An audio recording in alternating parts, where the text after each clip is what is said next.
And I'll go back to sharing my screen.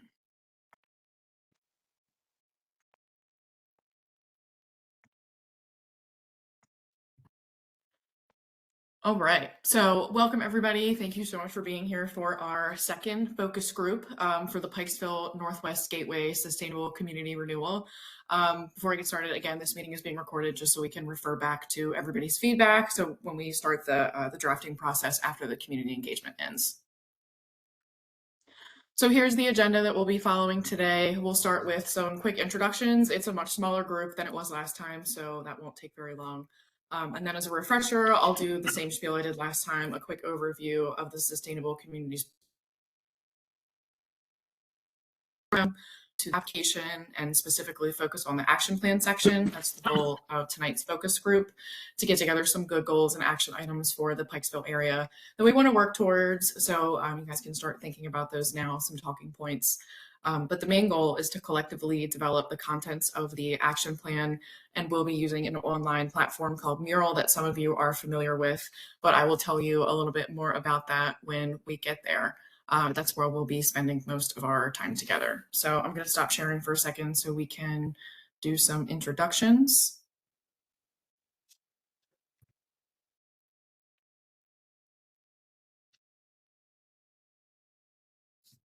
All right, so hi everybody. Thank you again so much for joining us. I am Sydney Cooper. I am a Western Sector Community Planner here in Baltimore County, and Pikesville falls in my community planning area. So that's why I am responsible for this section of the renewal. So I'm just gonna go across the screen and call everybody to do a quick introduction. If you could just say who you are, what organization you're with, what community group or department you represent, that would be great. So we'll start with Gane. All right, Ngone Job, Department of Planning. I'm the Community Planning Division Chief. I want to welcome you and thank you again for your participation. I look forward to the discussion. Thank you. All right, Yolanda. Yolanda Gregory, Western Sector Planner. I'm responsible for Randallstown and Woodlawn Sustainable Community, which I'll be seeing a lot of your faces agency-wise next week. Yeah, thank you. Tom. Tom Feckett, I'm the chair of the Pikesville Revitalization Action Plan Committee. That's good enough. Tabia. Hi everyone, my name is Tabi Gamble. I am a transit and transportation planner here representing MTA. Thank you. Larry.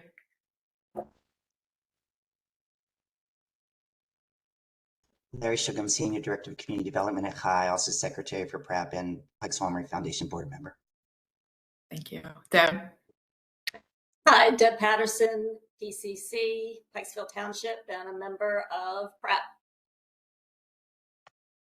Thank you. Miss Maria. Hi everyone, I'm Maria Abreu and I'm Director of Development for the Pikesville Armory Foundation. Christine is still on vacation, so I'm here. But we're so happy to have you. I'm so happy to be here too. Milana. Hi, Milana Vayner. I am with Baltimore County DHCD, and I'm the Chief of Policy and Strategic Initiatives here. Thank you. Mitchell. Hi, Mitchell Phillips from Baltimore County DPW&T, Transportation Planner. Miss Sheila. Good evening. President Villanovan's Community Association, also a member of PrEP. Thank you. And Michael. Hi, I'm Michael. I live in Pikesville and I'm a commercial real estate broker. Great. Thank you for joining us. All right. So that looks like it's everybody for introductions, unless I missed somebody that joined in a little bit late. No? Okay. All right. Well, I'll go back to sharing my screen.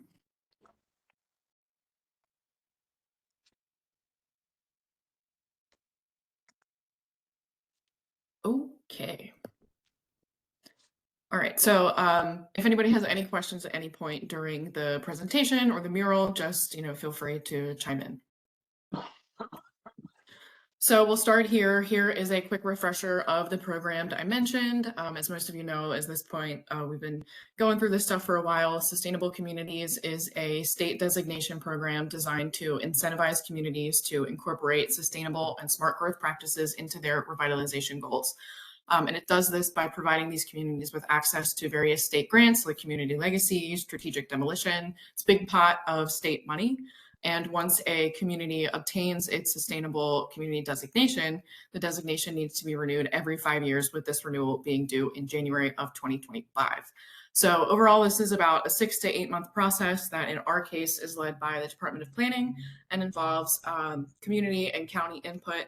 And on the right, you'll see a map of the sustainable community boundary, which includes Pikesville, Randallstown, and Woodlawn. So for tonight's focus group, we'll be focusing on the Pikesville area, much like we did on Monday. And here you'll see a timeline. This is the timeline we've been following for the renewal process. We completed phase 1 preparation already, during which we held our... I'm sorry to Yes? interrupt you, but we're not seeing what you're talking about. We are still on the agenda slide. Okay.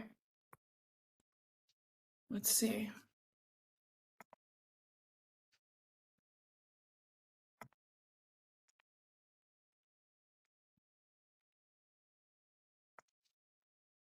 Is that better? Can you see the timeline? Nope. No, we're Still on the agenda. Still No. on the agenda. All right. and it's not in presentation mode, Sydney. I don't know if you have multiple screens and maybe it's sharing a different one, but Like I said, I'm using my browser version of WebEx, and maybe that's why. Let's see. All right. I'm not sharing my screen. Do you see anything? No. nope, we Okay. just see faces of folks. Just see faces. All right. We'll do entire screen this time. Share. Okay. Ta-da! Yep. Now we're... Okay. Yeah, Now you're on the the timeline. Now we have Yep, PowerPoint showed with timeline, sustainable yes. community timeline. Yep. Okay, great. All right. Please interrupt me if anything happens and let me know. Okay, so back to our timeline. We completed phase 1, which we held our kickoff meetings with you all.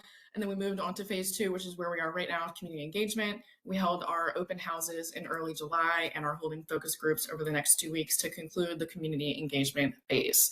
So we've got the Pikesville focus groups finishing up this evening, and then we'll do the same thing next week. Like Yolanda said, we'll see some familiar faces for the Randallstown and Woodlawn meetings. So then we'll get into phase 3 and we'll draft the full renewal application before sending it to all of you for your review and then submitting it to the state in January of 2025. And here is our open house recap. So the Pikesville open house was held at Sudbrook Magnet Middle School on July 11th. And I wanted to share some of the key takeaways from that information that we collected. You should have all received this really nice graphic that we made shown on the right. But if you didn't, please just send me something in the chat box and I'll make sure that I send it to you after the meeting concludes. So for the housing section, attendees felt like the housing in the area was in good condition. A diversity of housing types is important, and that home ownership opportunities and programs are needed, but people were unaware of the foreclosure assistance programs available to them. The main transportation concerns are a lack of sidewalks in the community, high-speed drivers along Old Court Road, Essex Road, and Reisterstown Road. And Reisterstown Road is not very pedestrian friendly, as the sidewalks and pedestrian crossings could be improved, and a general lack of bike lanes and bicyclist safety. And for the local planning and land use section, attendees felt like commercial zoning needs need to be considered a little bit more when issuing permits, and a zoning study may be needed for the commercial revitalization district.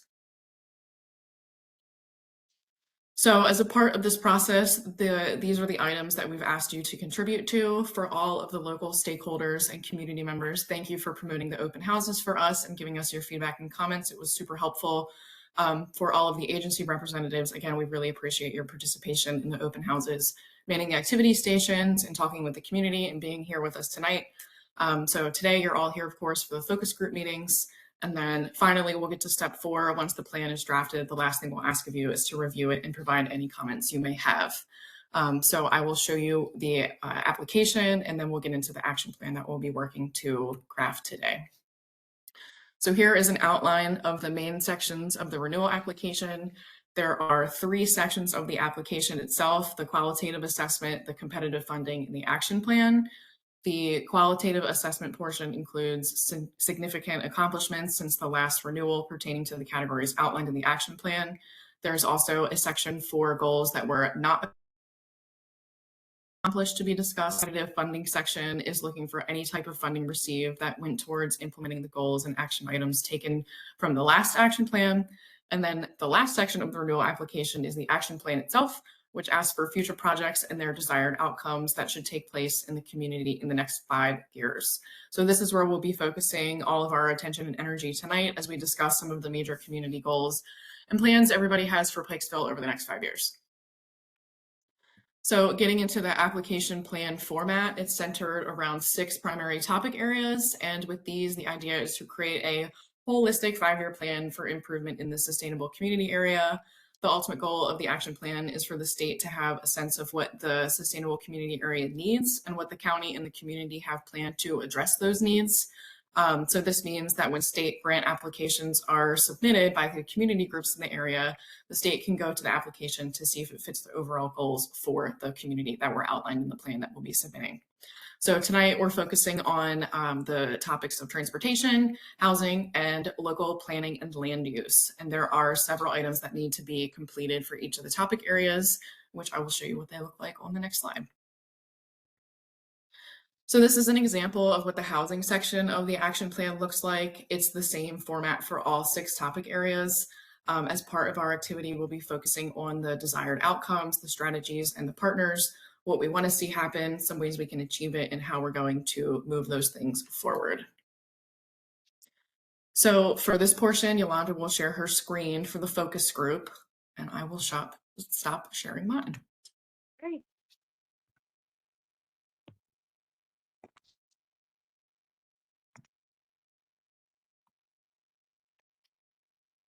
See the To me, it's just a black screen so far. Yolanda, I can now see it, but it looks like it's just it's screen capturing the actual WebEx screen. So like I just see everyone's face. There we go. Are you able to see now? No, it's still WebEx. It claims you're having network connection. There we go. Now I can see it, yes. Okay, great. All right, perfect. So if she zooms out completely, you'll see the 3 topics that we're covering today: housing, transportation, and local planning and land use. And where are we starting today, Sid? We're starting today with housing. So we'll get started with that one. As I mentioned, we'll be looking at the desired outcomes, strategies, and partners. So the desired outcomes are the overall goals that relate to the topics and what we would like to see accomplished over the next 5 years. The strategies are certain projects that we can take to reach the desired outcomes. And then partners are the groups or agencies that will be participating in implementing these strategies. So I've already filled out some of the mural blocks with information that we received from the agency templates from the last plan, and then also from the open house information. So we will go through all of this stuff together, of course, but we're really here to get direct feedback from the community stakeholders and the county reps we have with us today. And include information about what they have planned in the community over the next couple of years. So does this make sense to everybody? Are we ready to get started? All right, that sounds good to me. So Yolanda, if you could zoom in on those desired outcomes for housing, that would be great.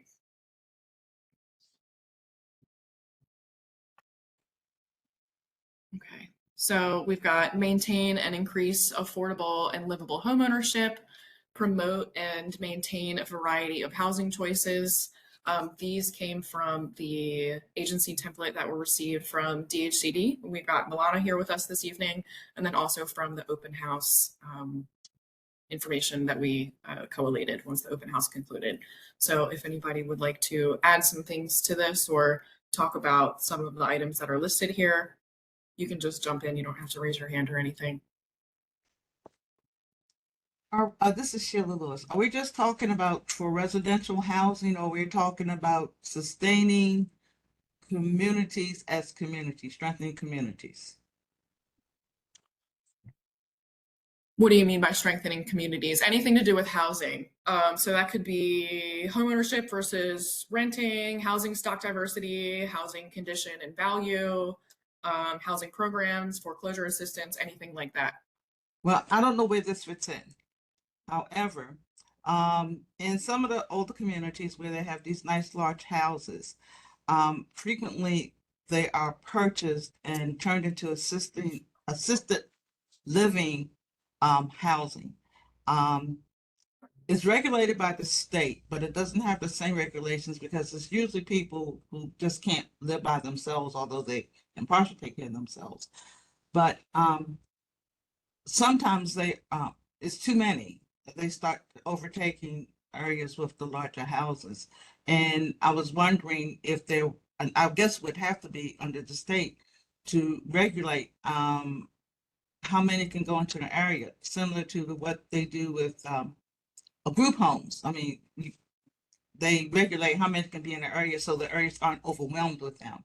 Well, now what we're seeing is they're doing that with those assisted living homes.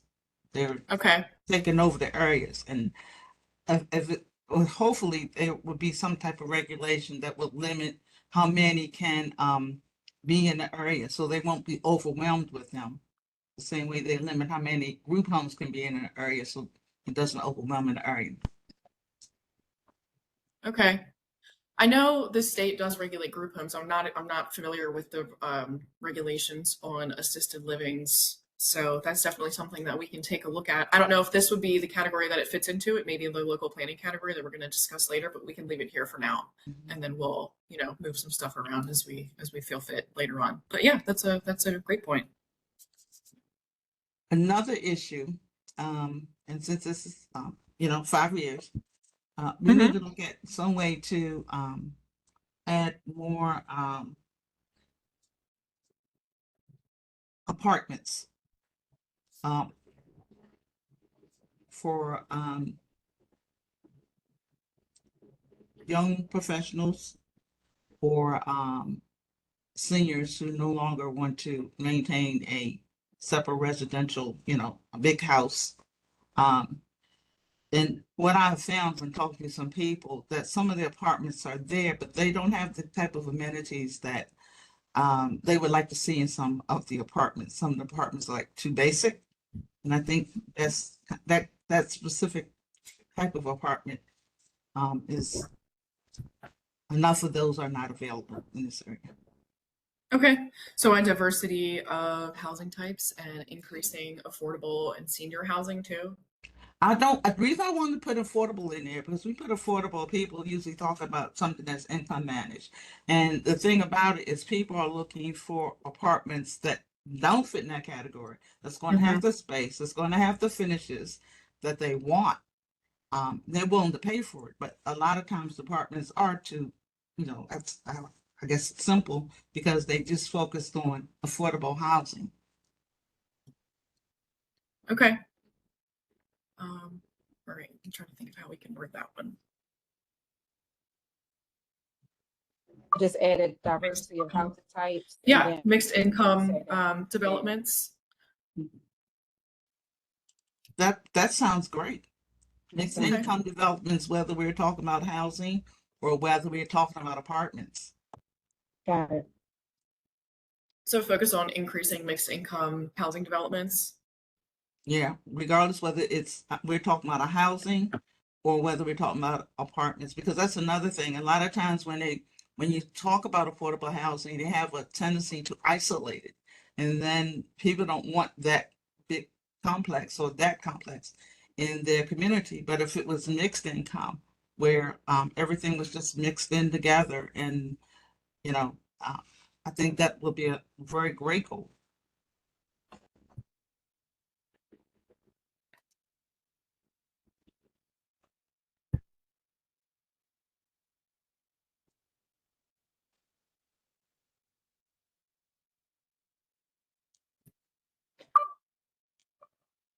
And Milana, I don't know if there's anything that DHCD can speak to about the development of mixed income, residential developments in the county.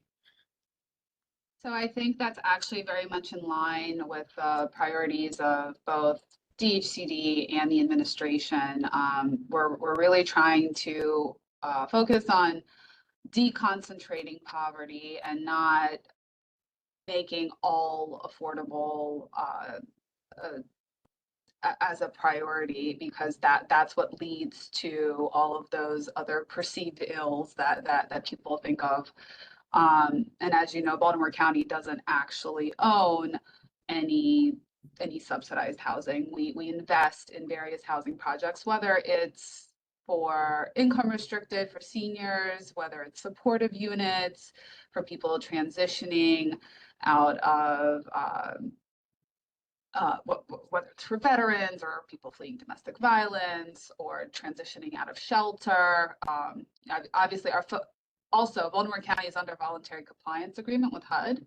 And so we are required to actually create units for families, because that is what historically has been unavailable for households, for Black households and for persons with disabilities in Baltimore County. So that really is our focus, is doing mixed income in areas of opportunity. But as you know, it's also hard to develop in Baltimore County because there's only so much developable land left. So now we're focusing that shift on infill development, as well as looking at existing housing and making sure it's not gobbled up by outside, or at least to the best of our ability, trying to make sure it's not gobbled up by outside, out-of-state investors who just want to buy a property that's in kind of sort of decent shape, throw some new paint on the walls and raise rent by 25, 30, 40%.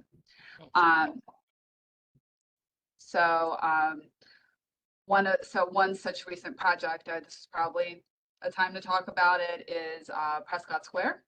Which is right. It's an older, aging, 77 unit apartment community right by the Old Court Metro Station.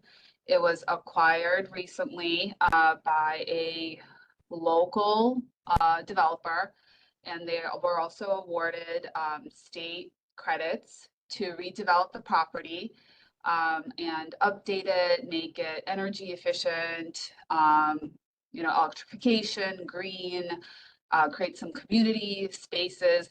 They're pretty decent sized 2-bedroom units. So some of those 2-bedroom units are going to be converted into 3-bedroom units. So there's more housing for families, and it's right by public transportation, which is something that both the state and the counties also focusing on, making sure that whatever housing is created, if we can do it in a way that is also accessible to people.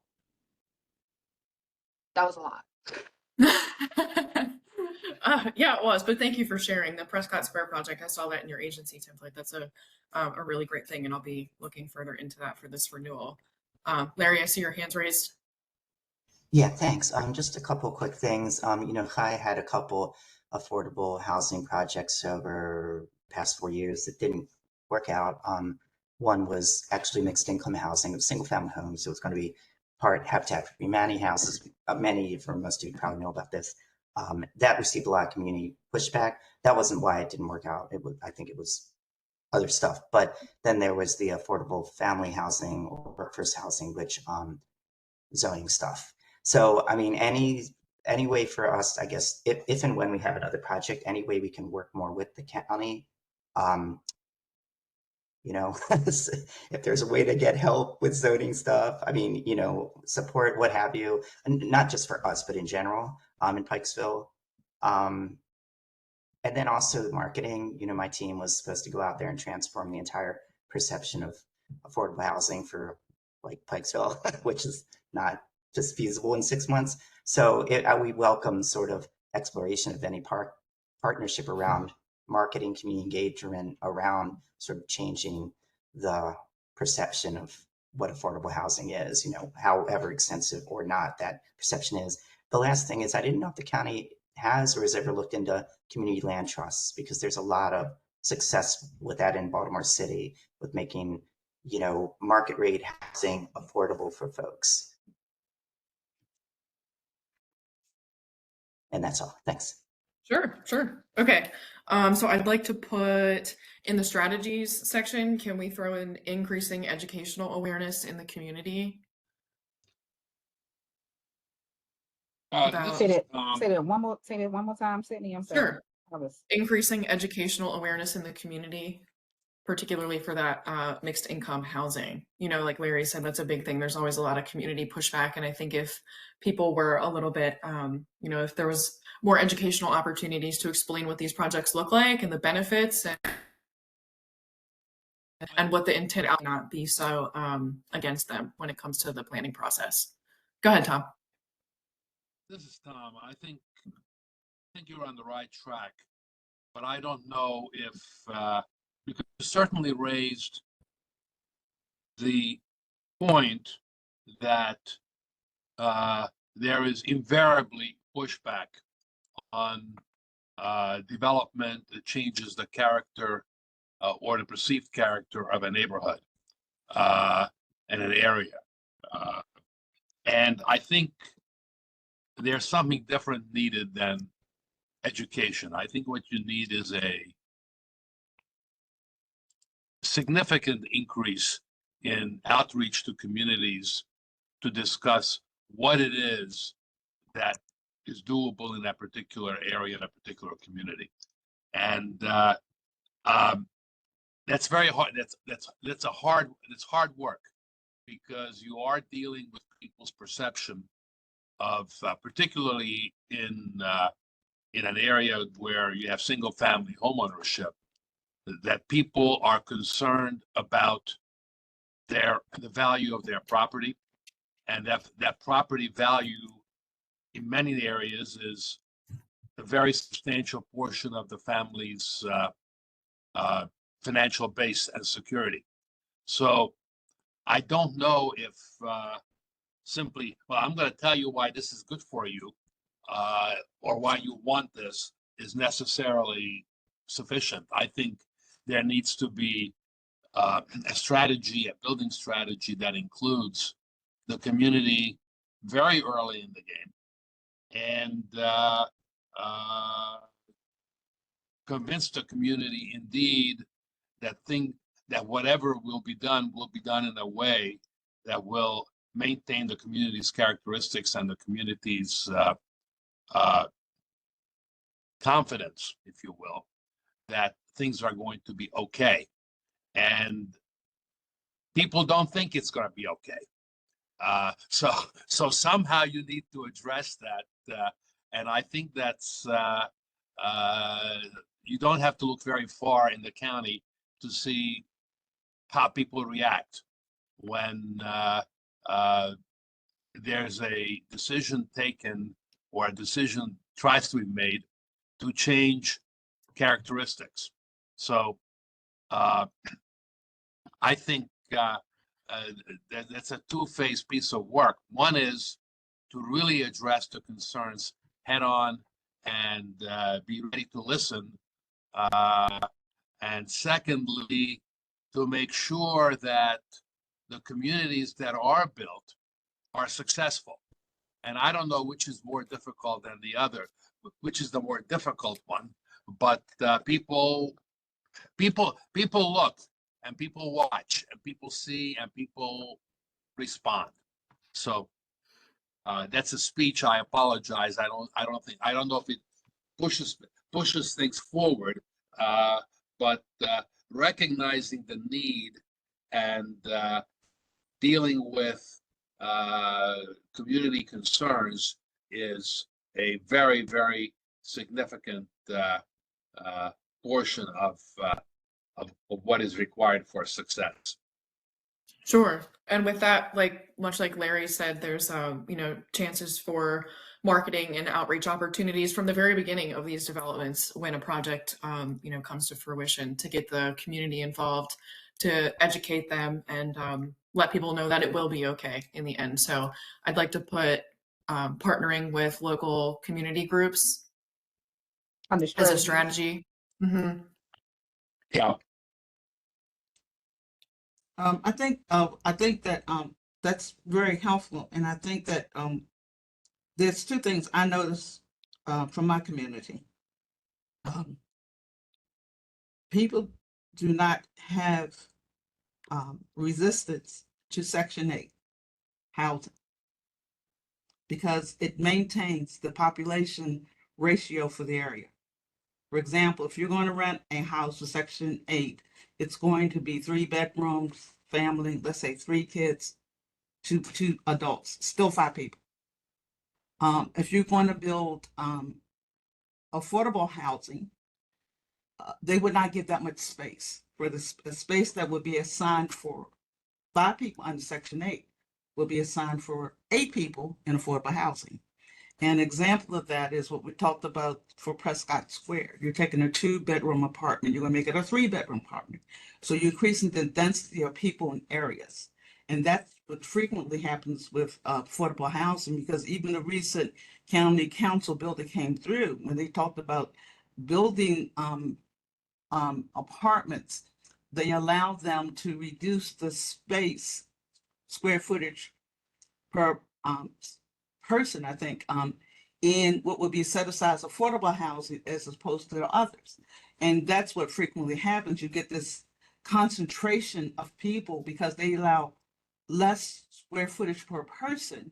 So you have a lot more people in smaller areas, more kids going to impact the schools and that kind of thing.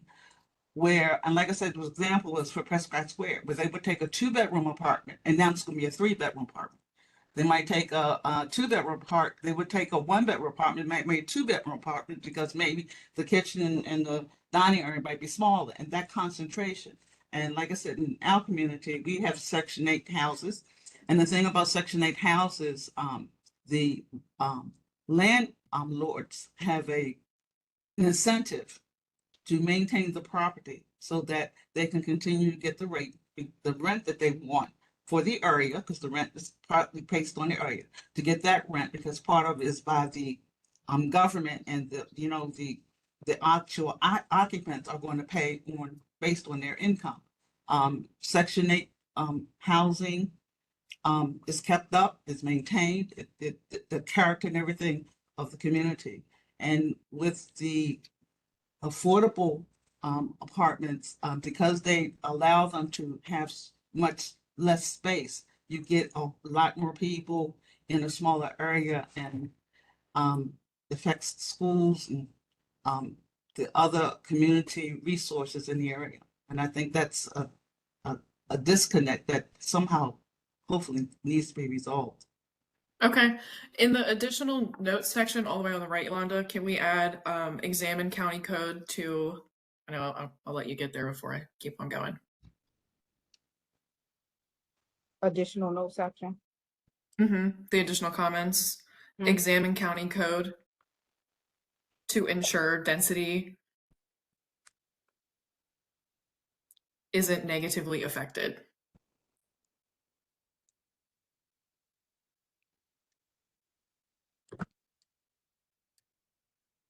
I'll type it correctly. I know how to spell, y'all. You're fine. We'll keep on moving, and you can you can fix that. It's okay. I forget how to type when people are watching me. It's fine. Yeah. And something someone else said about we're running out of new space for development, and I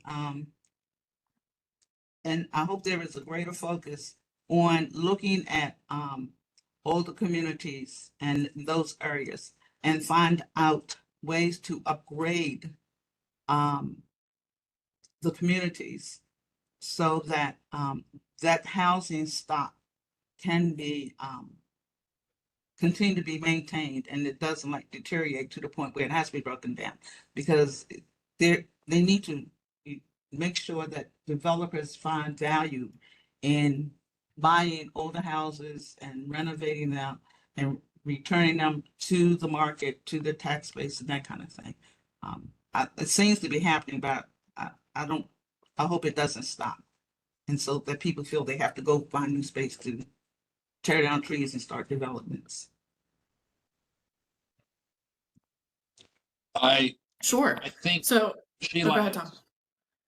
Sheila has made an excellent comment here, is that one of the ways of improving the housing situation, if you will, I don't know if that's the right term, is upgrading and improving the state of old neighborhoods, old developments. Before you got before the only way to do it is to bulldoze the area, and I'm not sure how to put this into proper planning ease, but So I think we can maintaining- add maintain livable housing, maintain existing housing stock as one of our goals and outcomes. Correct. And I think this is particularly related to the older communities where there is a vacant housing, where there's underutilized housing. And this is one of those areas where one vacant house, it's almost like the commercial district. One vacant house is, well, somebody died. Two vacant houses is, well, it just happens. And when there's three, then all of us say, who the hell wants to move in here? There's vacancies everywhere, vacant housing everywhere.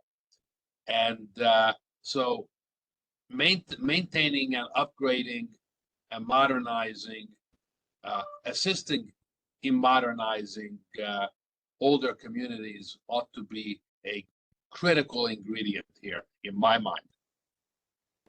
So I'm looking at the last plan that we have, and one of the strategies I think is really applicable to what you're saying, apply for community legacy and Bernie funding to revitalize older communities and offer home improvement assistance. I think that's something that's listed here, and that's never going to not be something that we need to worry about. Houses are going to continue to get older, things are going to continue to deteriorate. They're always going to need some sort of work. So we can definitely include that in this go around as well.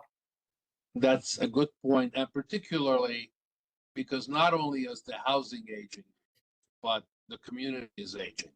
The inhabitants are aging, and the two sort of go hand in hand. People who are older are less likely to either have the funds or the will or the energy to upgrade, to maintain. So what do we think about having as an outcome increasing or as a goal? I lost you. Say it again. What do we think about having increasing aging in place opportunities as a goal? I think that's on the face of it. I think that's a fantastic way. That's a fantastic way of putting into English what I was trying to blither about. So Baltimore done. County does have some such programs. We have the senior repair program, we have the single family rehab program, we have the HAMP program. Plus we work closely with aging for that purpose. So those programs do exist. I think one of the biggest obstacles is funding, especially as we approach leaner years to come. Funding is always, it comes down to trying to target resources, limited resources, to where they can be of most use, and it's a difficult process because the populations shift and grow and age, so priorities do shift over time, especially with Baltimore County, as it is truly an aging county. We have a large share of senior residents. So the ability to age in place or to have options if someone doesn't want to maintain a home any longer and does want to move into a smaller unit that requires less maintenance, that still is a priority. It's just it's a tough balancing of limited resources and variety of priorities. So I think a strategy we can put is increase awareness of existing county programs for the aging in place, along with a lot of the other things that we have discussed. I'm sure there's lots of county programs out there that people may not be aware of. Sydney, if I And can just then- add. Sure. Sorry, I was just seconding what everybody was talking about because CHI does get Bernie funding. We have for years, along with LifeBridge, for well, it's housing upgrades to benefit seniors, which is senior home repair program. And CHI's service area does include Pikesville. So yeah, funding for that is always helpful. I also think continued support and also help promoting housing counseling services, because our housing counseling services are available in Pikesville. And we have an agreement with the county where folks who get our certificate, having completed the housing home buyer education, are eligible for, I believe, well, you all know better than me, I think there's one county subsidy closing cost type program. So that's really helpful. Okay. Is this the place? Go ahead. I'm sorry, go ahead. No, go ahead, Sheila. Is this the place to talk about infrastructure in residential areas, particularly the older communities? What type of infrastructure? Anything from burying wires to taking care of sewage lines and that type of thing, because when the communities were built 60, 80 years ago, now we need better infrastructure for support, and taking care of that type of infrastructure would also make the older residential areas more attractive to developers who might want to come in, because they know they won't have to deal with a lot of aging infrastructure and the problems that they incur. And I don't know, as you know, as development rolls out and goes forward, like I said, taking care of some of those things that can be improved, like burying utilities and that kind of things in the older communities. Okay, I'll put that in the additional comments for now. I don't know if that would fall under this category exactly, but we'll definitely write it down and then we'll see right. where it How do you can want me to- fit into the plan. Right there. Again, sorry. Hold on one second, Tom. We're gonna say examine existing infrastructure in older communities. Yeah.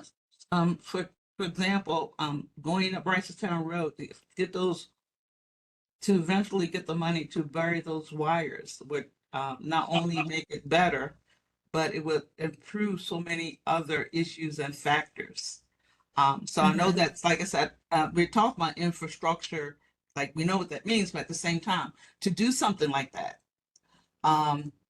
to get those wires just along Ricestown Road buried, it would go a long way to improving and revitalizing that area.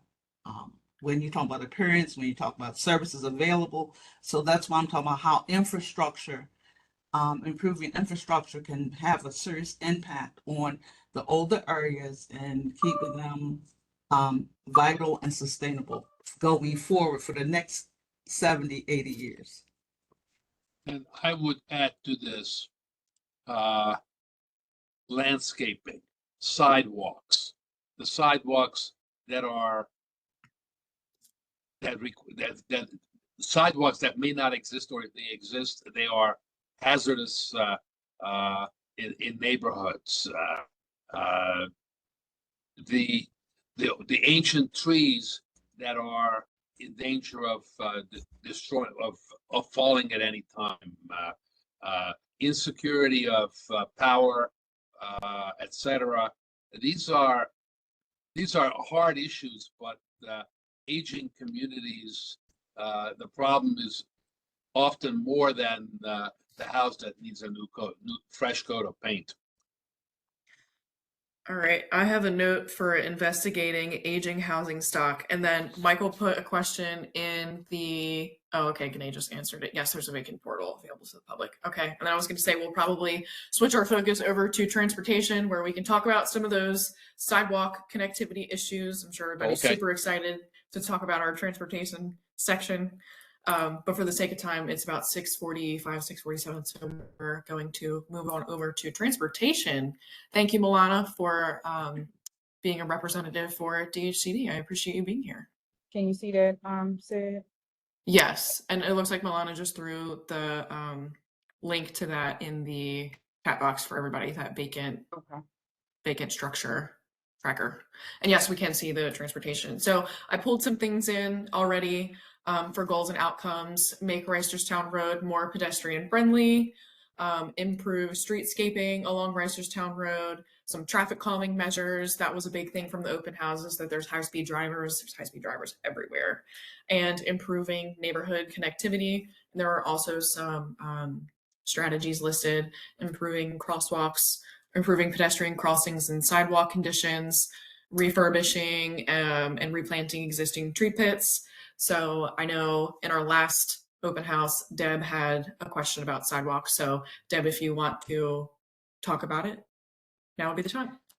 Sure. The first thing I think with Reisterstown Road is that there needs to be more cooperation between the state and the county. And I don't know how you put that to the county. I don't know how you put that to the state.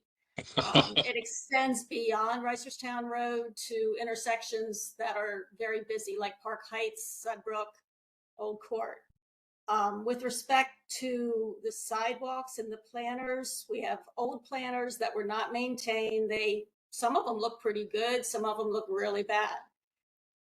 In talking to DPWT, they put aside $600,000, but what they want to do is put in large tree pits like are out in Towson. I haven't seen them, but you guys work out there, so you know what they look like.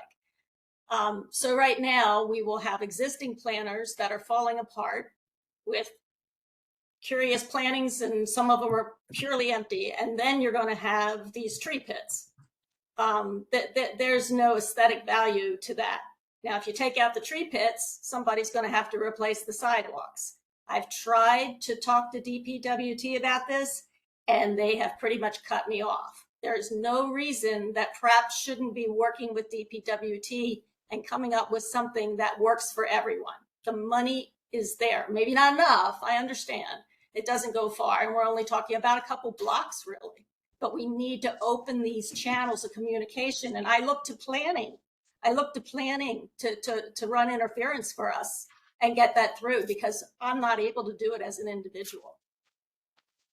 And I think that's one of the things about the revitalization plan, is that if you look at the responsible parties, a lot of times it's Baltimore County working with the community.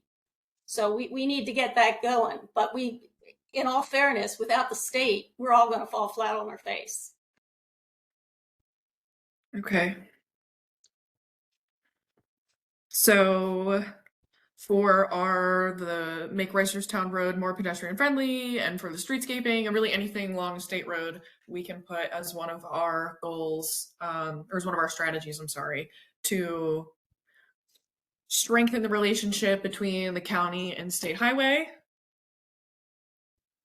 And there may be a time, that I finally got the purpose of this, is that it backs up when we're asking for money. So if the state doesn't want to do something along the highway, maybe we can ask for the money from the county.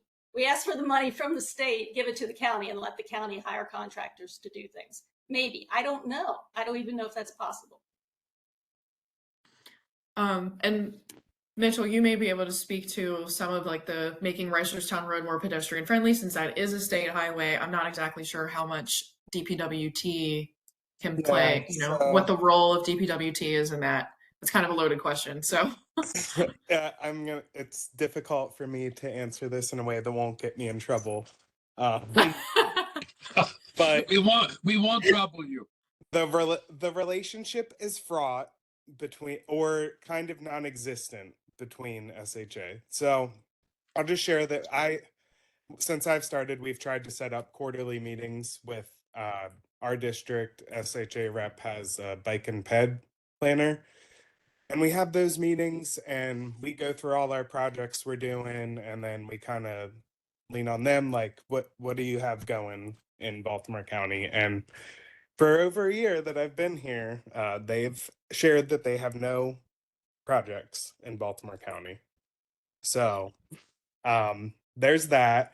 We have a hard enough time getting them to even notify us or share plans of what they're going to do to our roadways, let alone get our input. So yeah, that's kind of where to me, it should be that they kind of fall to the county as the last say so, because we're the ones here talking to the community and have the on the ground expertise. But that is not really how it seems to go. It's kind of like we just scrape by with information we can find from them and are lucky if we get shared with what is going to happen. So yeah. Okay.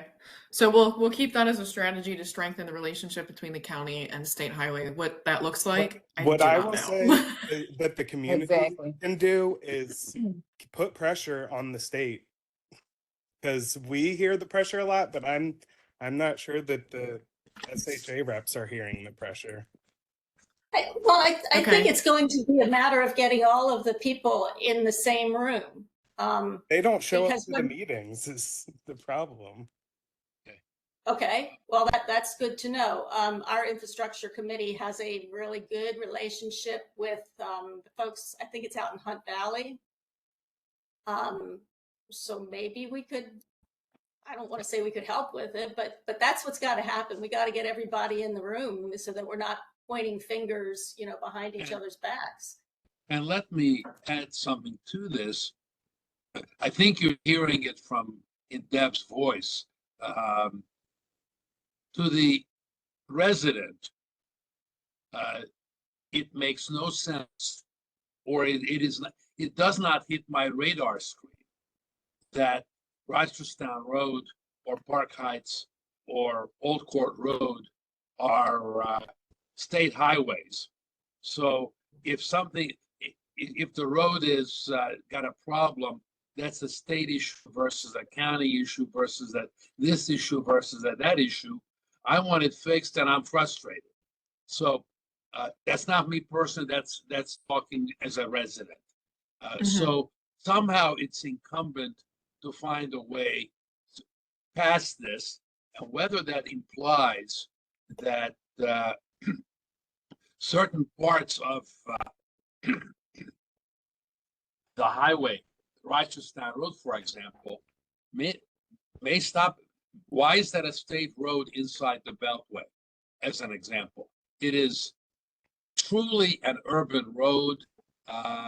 Perhaps that part of Reisterstown Road ought to become a county highway, a county roadway, rather than a state highway.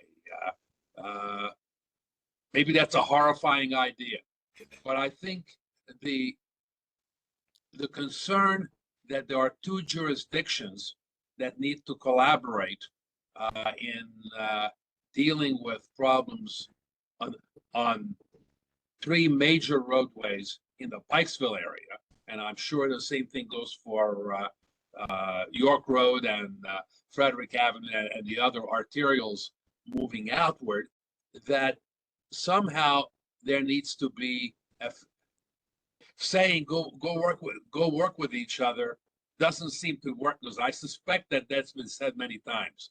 So perhaps something else needs to happen. So maybe that's a commission. I don't know. Like a community commission, or county, not necessarily county staffed, but representatives from the community, from the county, from all the agencies and stuff together.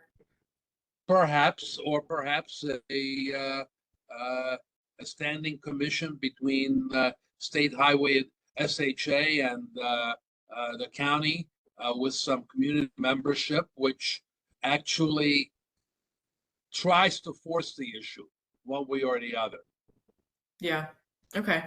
So I'll have a note for that here, but I think we could talk about state highway all night long. So I'm going to see if anybody else has anything transportation related, neighborhood connectivity, alternative modes of transportation. There was a big draw for bike lanes at the open house.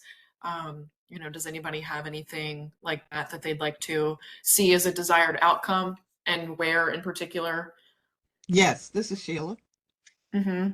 I would like to see a circulator loop on Ricestown Road from the city line to Owings Mills Boulevard. And a true circulator, which means it's free, which means it will only be that loop. We're not going to be driving through neighborhoods. It's going to be a loop from the city line to Owings Mill Boulevard and back down again. If we had a true circulator, I think it would save a lot of people because Ricestown Road traffic is crazy. And if they knew they can get on, for example, get on the circulator at Slade Avenue, go to Foundry Row, for example, do what they have to do. By the time the circulator comes back around again, they'll be finished. Maybe what they were doing at Home Goods, whatever. Like I said, true circulator, not going through the neighborhoods where it becomes unpredictable about how long you have to wait and how long you have to shop. But a true circulator that would go from the city line, Ricestown Road to Owings Mills Boulevard, back down again, a true circulator. Okay. I that's a think great idea.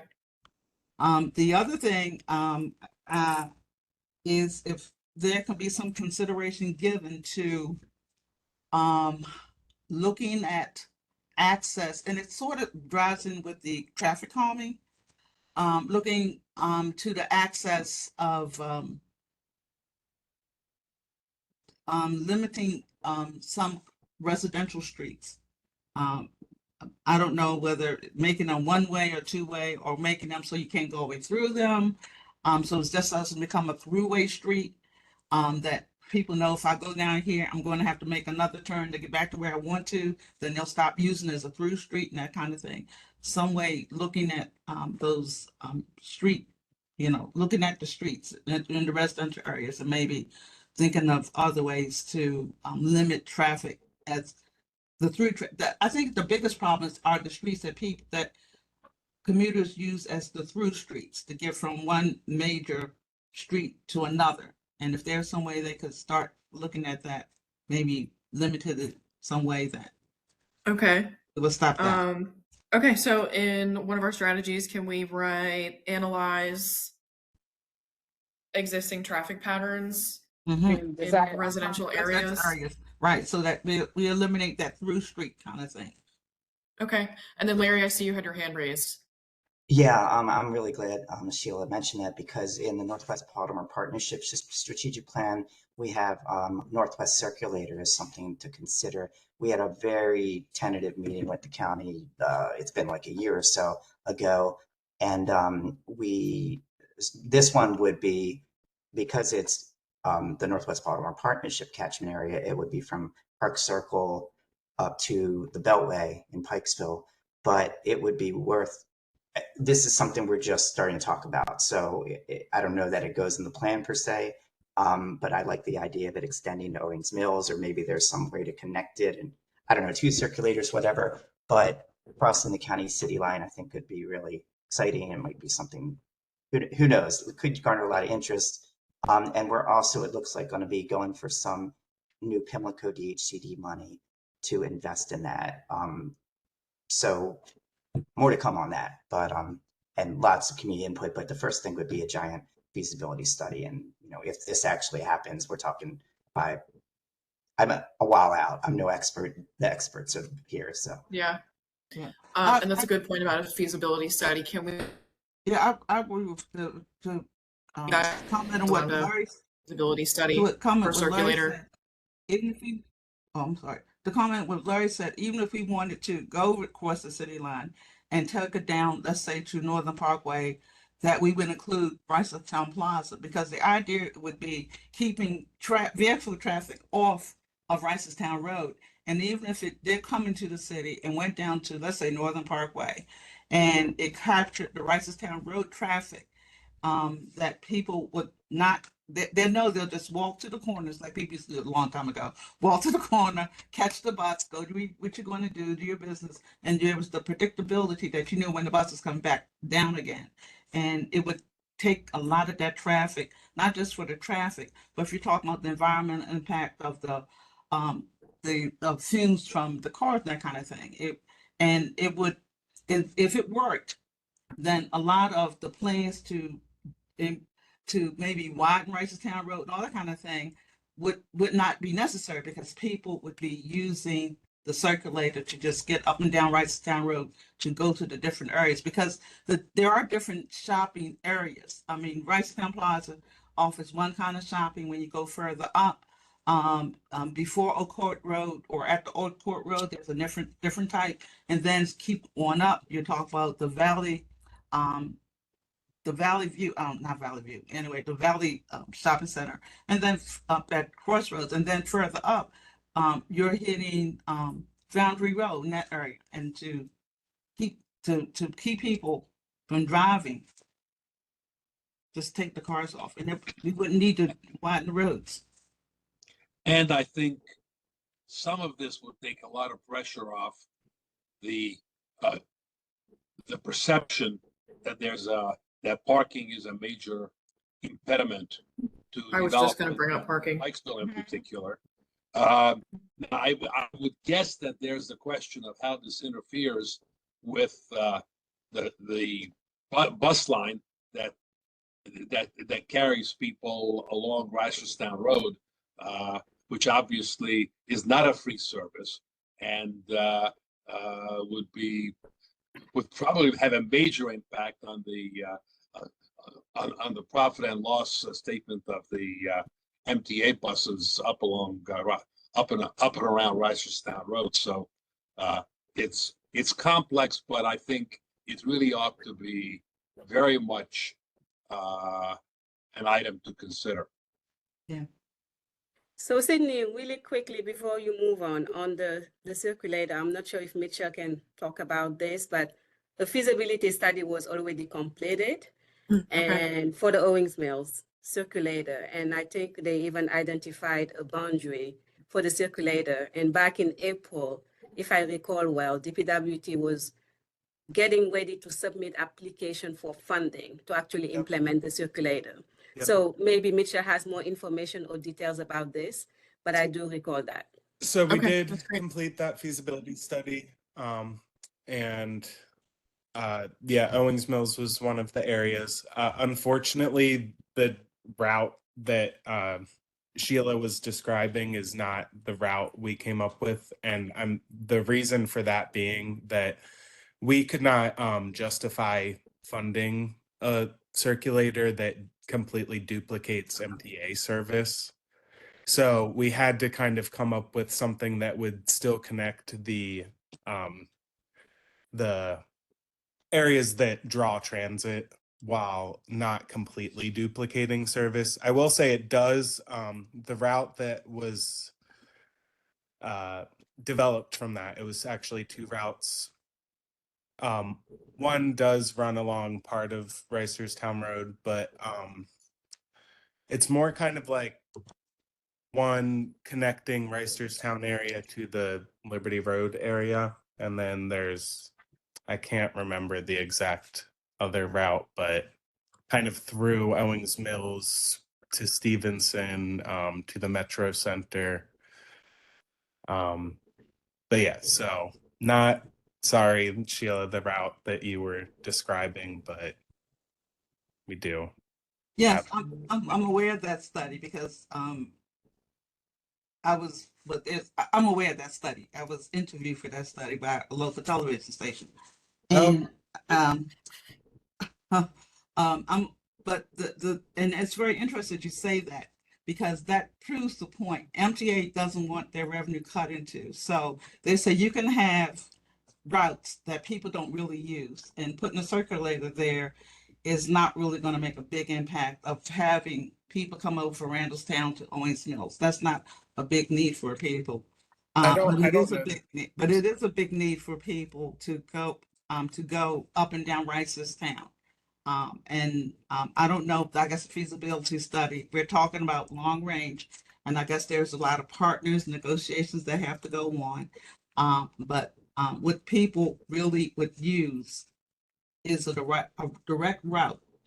And MTA knows it, and that's why they put their buses on it, and they know that people need it, and people sort of are have to do it their way.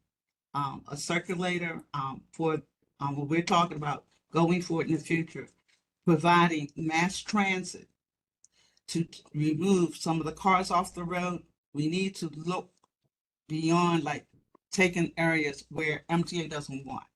We need to make that mass transit a circulator, a low cost, whatever, to get people on mass transit as opposed to taking their cars.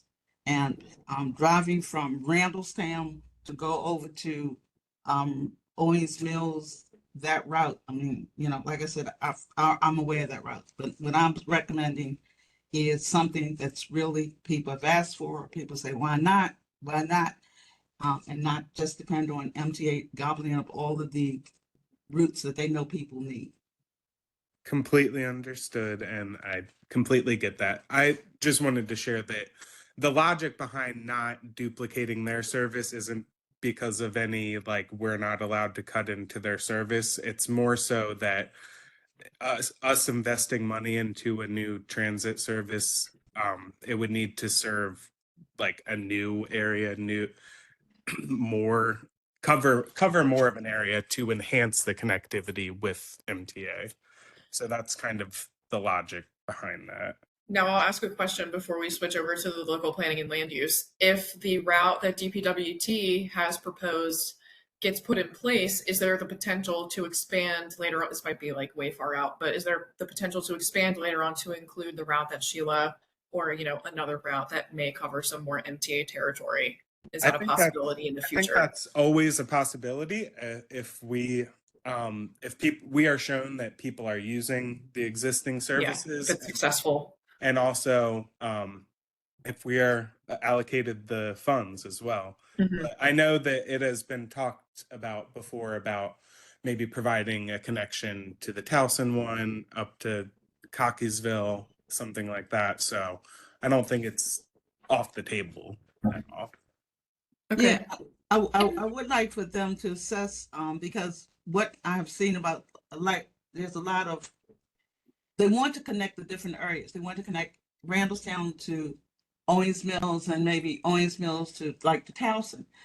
But people, the people who need to run errands, to leave their cars in their park in their house, in their driveways, and get on buses, public transportation, to run errands where we are concentrating these business areas. It would take a lot of cars off of the roads. We're not talking about people who actually have to go from Owings Mills to Towson for something, or from Randallstown to Towson for something, but just going out for routine errands, whether it's food, whether it's to do shopping, whether it's to a medical office or something like that. If we can get those cars off the roads, it would take a lot of stress off of the communities, and it would improve the air quality and everything else. And it's about getting those people when those errands, to get them those errands, you know, taken care of by mass transit. Sure. And did our MTA rep want to chime in before we move on to local planning? Yeah, and I just wanted to get a clarifying question because it's helpful to understand what is the biggest deterrent to using the MTA service, since there are routes that are serving some of the areas that you're interested in. Is it just the cost, or is it that it's not getting you exactly to, it's getting you close to, but not exactly to the route that, or the location that you're trying to get to? The cost based on the unpredictability of the time. The thing about circulators is that they just do that one loop and they come back, and there's a more better predictability at the time. And even if there's a minimal cost, $1 or $2 or something like that, the fact that it is dependable, that people can get up there, run their errand, finish by the time it comes back around, and get back to where I'm home at a reasonable time, it'll say. But when people say, go out, wait for a bus and pay the amount of money and then have to wait for it to come back again, they're like, I'm going to get my car because my time is worth something.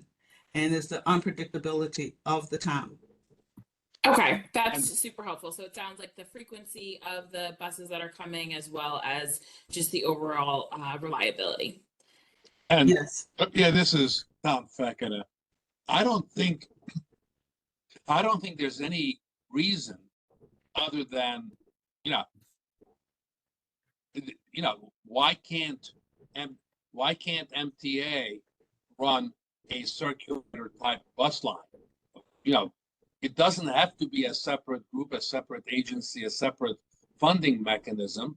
And I for one have absolutely no problem with it being some function of you got to pay this much. Now it ought to be different than the ride going downtown, but a local service may be something that would be I don't want to run your business for you. I got enough problems running my own checkbook, but it's something that we ought to look at it. There ought to be some other way of doing this than what we're not doing right now. Mhm. Yeah. All right, guys, I'm going to switch us over to local planning. We've got about 15 minutes left before we come to our close tonight. So we can always connect offline to talk about some Sure. transportation stuff. Okay, so our last section of the evening is local planning and land use, which focuses on things like zoning, land use policies, taxes and fees, historical patterns of development, lot sizes and shapes. So I have a couple things plugged into the desired outcomes already that we can take a look at. Those are really tiny. I gotta zoom myself in. So encouraging design quality of new development and improvement of existing facades within the CRD. Consider developing a roadmap for obtaining state designated districts like the Arts and Entertainment District, and then incorporating improvement and beautification components in future development proposals. And if we scooch over to the strategies, we can take a look at those too.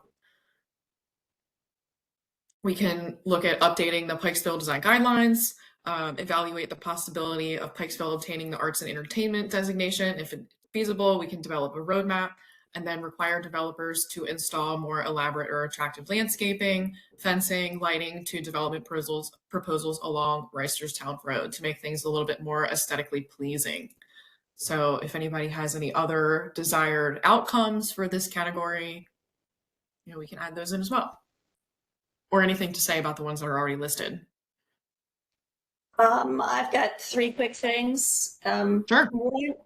Ryan Coleman, who used to work in Dutch Rupersberger's county executive office, has mentioned that there used to be a designated community advocate that worked with the communities that sit on the county and city lines, because these communities have the same problems all the way around. Second, I think as we're doing our land use and our rezoning, I think we need to protect the residential communities while we're working on the business areas, and we've got to stop allowing the creep of commercial activity down residential roads. This is in the transitional areas. Right now we're fighting tooth and nail a CZMP issue on that, so that's very dear to our heart. And lastly, we have a Pikesville plan. It is not really a plan. It is a bunch of wonderful, wonderful goals. We are a committee of volunteers. We are working with planning. Sydney, you've got multiple communities that you're working with. We don't have the manpower. We don't have the expertise to get some project management behind this and give this plan some teeth. I know that Liberty Road went with a CDO. I don't know if that's our model, but all I know is after working on this for 2.5 years, we're spinning wheels and time's wasting. Not good. We can evaluate structure the PrAP as a strategy. No, it's not the structure of prep. It's the way that we address the plan. I mean, it may wind up not being prep addressing the plan. Not We- necessarily the action plan committee, but the plan itself. Correct. How are we going to implement that there? So Liberty Road is implementing theirs. I'm not really sure. I'm not, Sheila could speak to this.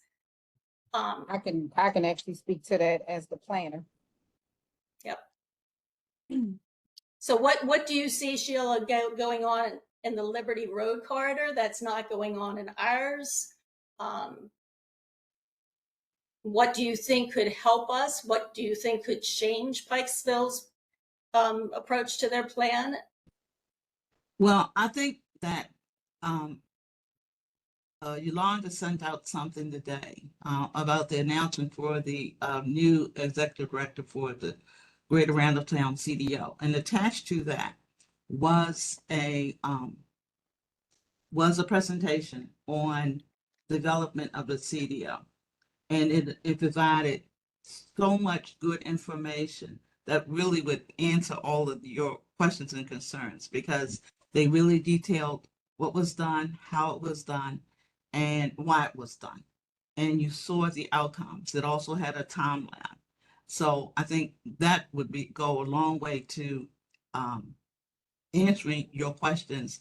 And also the issue that you talked about is correct.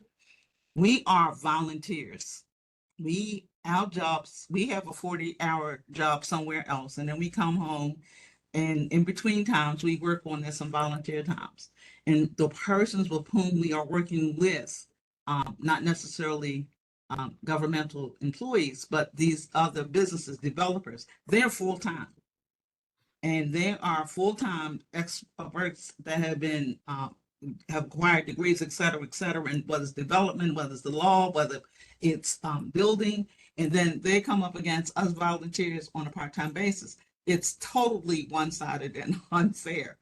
And I guess that is the advantage of a CDO, is that once you do have the CDO, then you have full-time people working on the other side of another group of full-time people, which is, like I said, we're volunteers. We're wearing ourselves out, doing a good job when it comes to things, but we are volunteers working against paid professionals. And that is the advantage of a CDO, that you will then have paid professionals working with other paid professionals. Does that answer your question, Deb? I'm just saying it's not about planning, it's not about prep, it's about getting Pikesville to a better place. And I think sometimes we lose sight of that. So what is the way that we can best get Pikesville to a better place, with or without this plan, you know? Well, I feel obliged to make a comment here. It is extremely difficult to, I've been involved in it for not a long time, and I've been chairing prep for a little over a year. And I share many of Deb's frustrations. And the main frustration is that it gets extremely difficult to get visible action done. And it gets extremely difficult, as Sheila pointed out, for volunteers to, even for somebody as incredibly diligent as some of our members are, like Deb and Sheila, to make visible change happen rapidly enough that people have faith that there will be more changes coming. Some of this is the question of how you spend your money and what you spend your money on. Some of this is, for God's sakes, get something over the goal line. But then you point to a mural and you say, well, that's very nice, but that's not where the problem is.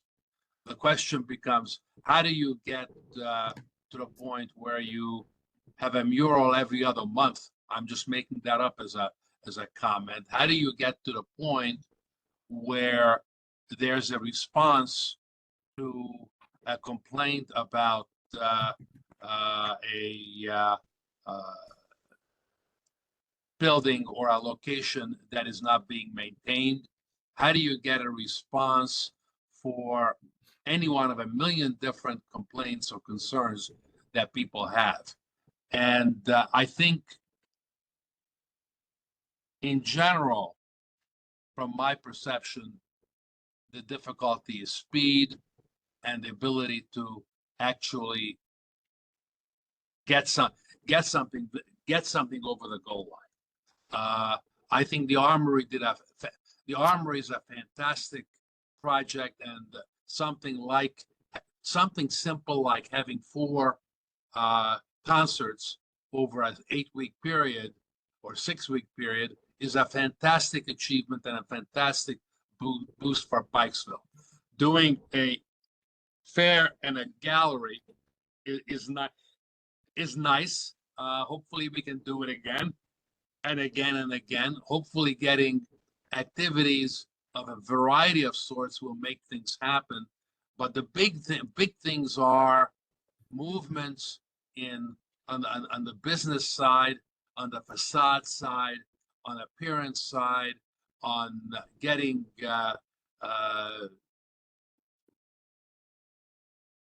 the businesses that are on Reisterstown Road sufficient support so that they can go about their business to draw customers and keep working at it. I am very concerned that there's no representation in this group from local business in this event from local businesses, because ultimately, if you're talking about revitalization, they need to be more than just,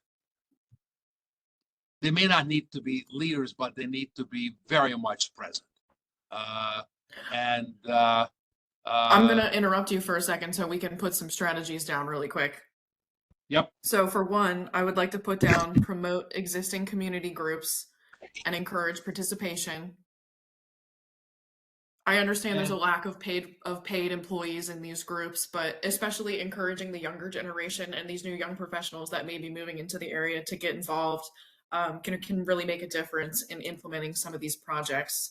A lot of the initiatives and groups are solely based off of volunteers. So constantly encouraging participation and new younger members to join in is really important, I think.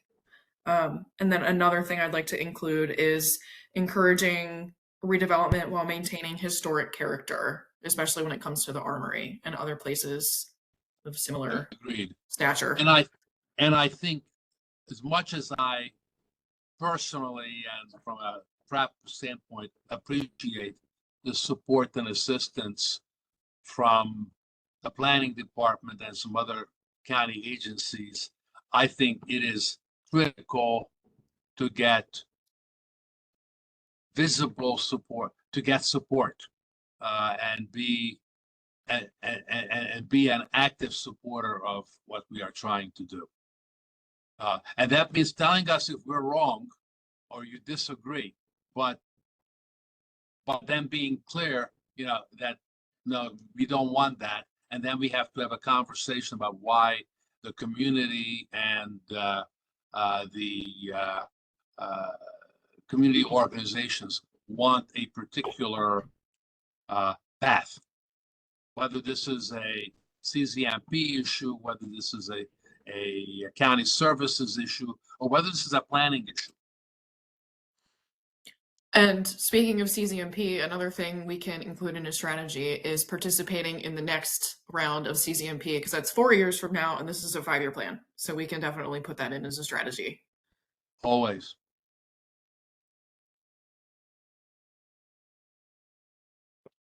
can I add something for desired outcomes? And this is Sure. for your plan.